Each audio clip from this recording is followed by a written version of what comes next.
Hey everyone, I am going through some pretty exciting finds that I brought home the other day from a pretty treacherous beach outing I went on.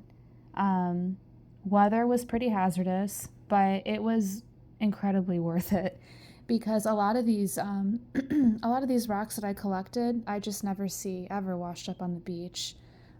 These gale winds, rough weather, tends to move sediment around underneath the water in extreme ways. It pushes layers and layers of rocks up that you just haven't seen in a while.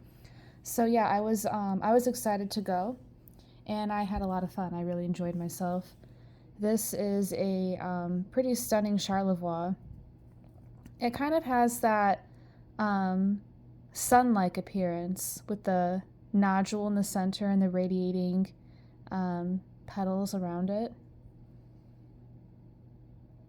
It's pretty interesting though because I've never collected a charlevoix that looks quite like this, and I think it will polish up nicely. I'm going to be polishing all of these in the winter time when it's going to be too cold to collect. So that is going to be my own little personal assignment, is to polish these babies up. So yeah, that was a cool charlevoix. And see, they're becoming dry. You can hardly tell what that is right there when it's dry. It makes it very difficult for people to be able to distinguish what things are.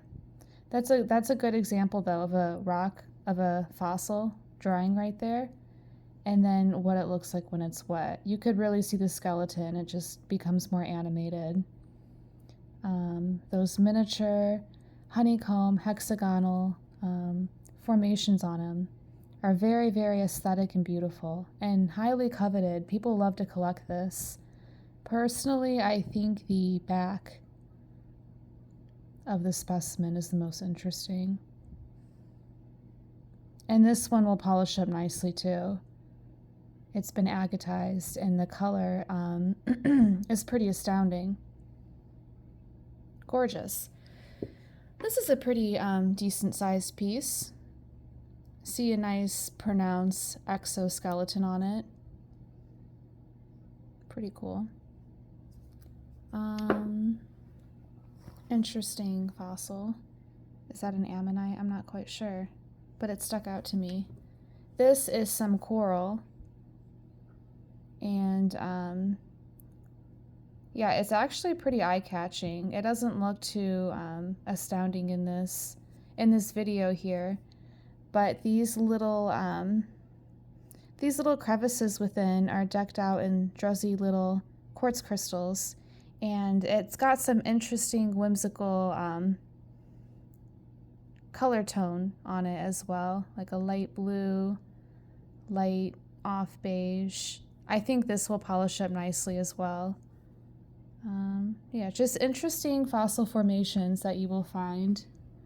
I'm not entirely sure what these are. Would they be unakite? I don't know.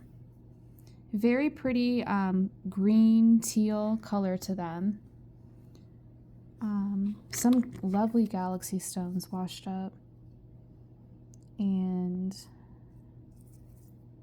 yeah, I'm excited to polish all of these up because they really become showstoppers. I've seen a couple people on the internet polish them. They're not very popular. They're not very commonly collected. I don't know if they're difficult to find. I certainly have not been having a tough time finding them. I don't know if it's just my location that is making it easy for me to find them. This is technically an amygdaloidal basalt. You could call it a galaxy stone though, just because of the appearance. Quickly formed during volcanic conditions, and pockets of this basalt opened up and other minerals present around it became engulfed within. And that would be this blue chalcedony. And it looks like, an interesting midnight sky now. The term galaxy stone is meant to be somewhat abstract. A few different specimens could be described as a galaxy stone. So yeah, there are, you know, different kinds. The pudding stone, that classic quartzite pudding stone from Michigan. The terrazzo stones from, I'm sure they exist on the East Coast. I know they exist in Europe. Yeah, there's several different ones. But these ones from Lake Michigan are just especially interesting because of the time period in which they were formed. They're very, very old. And a lot of interesting particular history about the Great Lakes.